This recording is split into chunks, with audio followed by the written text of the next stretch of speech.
नमस्कार दोस्तों, मैं देवेंद्र कुमार मौर्य स्वागत करता हूं आप सभी का आपके अपने YouTube चैनल सृष्टि कंपटीशन क्लासेस। तो आज हम चर्चा करेंगे पॉलिटी के बहुत ही महत्वपूर्ण चैप्टर एयू कैदी पॉलिटी के बहुत ही महत्वपूर्ण विषय पर, जहां से परीक्षाओं में एक न एक प्रश्न पूछा ही जाएगा। चलिएगा देखते हैं। महत्वपूर्ण संविधान संशोधन, संविधान संशोधन। पहले की बात करें, हमने वे संविधान संशोधन लिखे हैं जो परीक्षाओं की दृष्टि से महत्वपूर्ण है। अननेसेसरी यानी अनावश्यक संविधान संशोधनों को नहीं लिखा गया है। जो परीक्षाओं में पूछे जाते हैं या जहां से प्रश्न बनने की संभावना रहती है, उन्हीं संविधान संशोधन पर चर्चा करेंगे और से जो भी प्रश्न बनने की संभावना होगी उस पर भी चर्चा करेंगे। तो देखिएगा, पहला है महत्वपूर्ण संविधान संशोधन में पहला संविधान है। ये बहुत इंपॉर्टेंट है कि जो फर्स्ट संविधान संशोधन में संविधान में पहला संशोधन किया गया था, फर्स्ट कॉन्स्टिट्यूशनल अमेंडमेंट एक्ट 1991। कभी कभी प्रश्न यही बन जाता है कि संविधान में पहला संशोधन कब किया गया, यानी किस वर्ष संविधान में पहला संशोधन किया गया था और संशोधन में क्या जोड़ा गया, यानी किस वर्ष संविधान में पहला संशोधन किया गया था और उस संविधान संशोधन में क्या जोड़ा गया था। तो देखिएगा, पहला जो संविधान संशोधन है वह 1951 में किया गया था। कब किया गया था? 1951 में। और पहले संविधान संशोधन में, जो पहला संविधान संशोधन है, उसमें 9वीं अनुसूची जोड़ी गई। कौन सी 9वीं अनुसूची?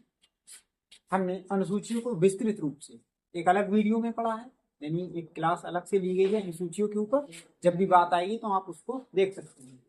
तो चलिएगा देखते हैं 24वां, यानी अब कौन सा इंपॉर्टेंट, इसके बाद जो महत्वपूर्ण है वह है 24वां संविधान संशोधन। 24वें संविधान संशोधन की यदि बात की जाए तो संसद 24वें संविधान संशोधन में क्या महत्वपूर्ण है कि संसद संविधान के किसी भी हिस्से को या किसी भी हिस्से में, संसद संविधान के किसी भी हिस्से में संशोधन कर सकती है, चाहे वह मूल अधिकार ही क्यों ना हो। यानी जो संसद है वह संविधान के किसी भी हिस्से में संशोधन कर सकती है, चाहे वह मूल अधिकार ही क्यों ना हो, मूल अधिकार ही क्यों ना हो। अब यदि बात की जाए 25 की, तो 25वां जो संविधान संशोधन हुआ था, इसमें संपत्ति के मूल अधिकार में कुछ कटौती की गई थी। देखिएगा, यहाँ पर बड़ा कंफ्यूजन है कि संपत्ति के अधिकार को मूल अधिकार की श्रेणी से कब हटाया गया, यानी कब संपत्ति के अधिकार को कब संपत्ति के मूल अधिकार को हटा दिया गया। तो वह 25वें संविधान संशोधन में संपत्ति के अधिकार को मौलिक अधिकार की श्रेणी से हटाया नहीं गया, वह उस समय भी मौलिक अधिकार था, लेकिन उसमें कटौती की गई। 25वें संविधान संशोधन में संपत्ति के मूल अधिकार को हटाया नहीं गया, बल्कि उसमें कटौती की गई। जब यदि बात की जाए 44वें, तो हटाया कब गया उस पर भी हम चर्चा करेंगे। यदि 44वें संविधान संशोधन की बात की जाए, देखिएगा 42वां संविधान संशोधन हम इसलिए नहीं पढ़ेंगे, उसे एक अलग वीडियो में पढ़ेंगे, क्योंकि 42वां संविधान संशोधन अपने आप में बहुत महत्वपूर्ण है, या हम कह सकते हैं वह एक तरीके से छोटा संविधान है, वह परीक्षा की दृष्टि से बहुत महत्वपूर्ण है। तो उसका डिस्कशन किसी एक अलग या सेपरेट वीडियो में होगा। तब तक के लिए हम देखते हैं 44वां संविधान संशोधन। यदि इसकी बात की जाए तो राष्ट्रपति कैबिनेट की सलाह को, राष्ट्रपति जी कैबिनेट यानी मंत्रिमंडल की सलाह को, कैबिनेट की सलाह को पुनर्विचार के लिए लौटा सकते हैं। यानी कैबिनेट ने कोई भी राष्ट्रपति जी के लिए सलाह दी, यानी कोई भी सिफारिश भेजी, तो वह कैबिनेट को पुनर्विचार के लिए लौटा सकते हैं। यदि पुनर्विचार के बाद कैबिनेट दोबारा राष्ट्रपति जी को वही सलाह भेजती है, यानी वही सिफारिश भेजती है, तो राष्ट्रपति जी बाध्य होंगे उसे पास करने। यानी कैबिनेट एक बार राष्ट्रपति जी के लिए कोई भी सिफारिश भेजेगी तो राष्ट्रपति जी उसे पुनर्विचार के लिए लौटा देंगे। मतलब एक बार भेजी राष्ट्रपति जी के लिए तो राष्ट्रपति जी उसे पुनर्विचार के लिए लौटा देंगे। पुनर्विचार के बाद जब दोबारा राष्ट्रपति जी के पास वही सिफारिश आएगी, चाहे उस पर संशोधन किया गया हो या नहीं किया गया हो या ऐसे ही दे दी हो, तब राष्ट्रपति जी उसे नहीं लौटाएंगे और सिफारिश को मानने के लिए बाध्यकारी होंगे।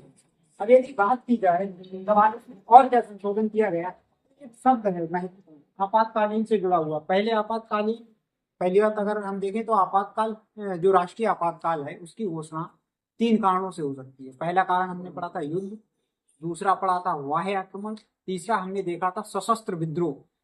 तब देखिएगा 44वें संविधान संशोधन से पहले सशस्त्र विद्रोह शब्द नहीं था, संविधान में सशस्त्र विद्रोह शब्द नहीं था, बल्कि इस शब्द की जगह पर आंतरिक अशांति था।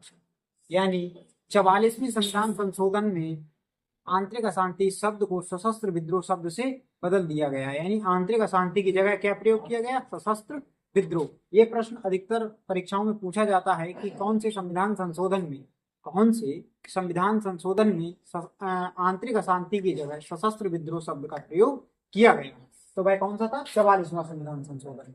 यदि बात किया है कि आपातकाल के बारे में एक और प्रावधान किया गया कि मंत्रिमंडल की लिखित सिफारिश पर ही राष्ट्रपति जी आपातकाल की घोषणा करेंगे। कैसे, मंत्रिमंडल की लिखित सिफारिश पर ही राष्ट्रपति जी आपातकाल की घोषणा करेंगे।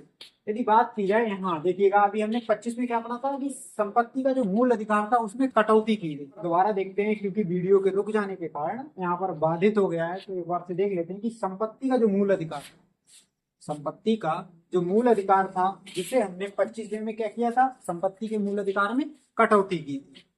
25वें संविधान संशोधन में क्या किया था, हमने संपत्ति के मूल अधिकार में कटौती की थी, जबकि 44वें संविधान संशोधन में हमने क्या किया, जो संपत्ति का मूल अधिकार था उसे समाप्त कर दिया गया और इसे क्या कर दिया गया, इसे एक कानूनी अधिकार बना दिया गया। यानी संपत्ति के अधिकार को मूल अधिकार की श्रेणी से हटा दिया गया, यानी संपत्ति के मूल अधिकार को समाप्त करके इसे एक कानूनी अधिकार बना दिया गया और संविधान के, भारतीय संविधान के अनुच्छेद 300A में जोड़ दिया गया।